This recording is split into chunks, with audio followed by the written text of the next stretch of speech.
చేయడం కాదు. నువ్వు ఎన్ని క్రిమినల్ కేసులు పెట్టినా కంది శ్రీనివాస్ రెడ్డి గొంతు మూగబోదు, కంది శ్రీనివాస్ రెడ్డి గొంతు ప్రశ్నించడం ఆగదు. నేను ప్రశ్నిస్తూనే ఉంటా. జోగురామన్న, భూముల ధర అప్పుడెంతుంది, ఆ రైతుల భూముల ధర ఇప్పుడెంతుంది,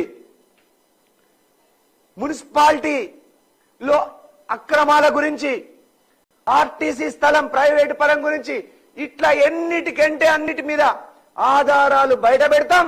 నిన్ను ప్రజా కోర్టులో నిలబెడతాం. అట్టనే సిట్టింగ్ జడ్జితో ఎంక్వైరీ కమిషన్ కు అన్ని విషయాల్ని కూలంకుషంగా ఆధారాలతో సహా అందజేస్తాం. జోగురామన్న, నువ్వు పెద్ద శుద్ధపూస లెక్క మాట్లాడుతున్నావు.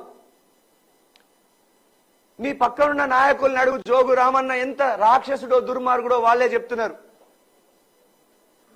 సిట్టింగ్ మున్సిపల్ చైర్మన్ గా ఉన్నటువంటి రంగినేని మనీషా గారిని తడిగుడ్డతో గొంతు నిలిపి చంపేయలేదా? ఆమె మున్సిపల్ పీఠం నుంచి దించేయలేదా? నీ కొడుకుని మున్సిపల్ పీఠం మీద ఎక్కియలేదా? డిసిసిబి చైర్మన్ కు పోటీ పడినటువంటి బాలూరి గోవర్ధన్ రెడ్డి గారిని, నీ కోసం కష్టపడ్డ బాలూరి గోవర్ధన్ రెడ్డి గారిని తడిగుడ్డలతో గొంతు కోసి ఆయన రాజకీయ జీవితాన్ని కథం చేయలేదా?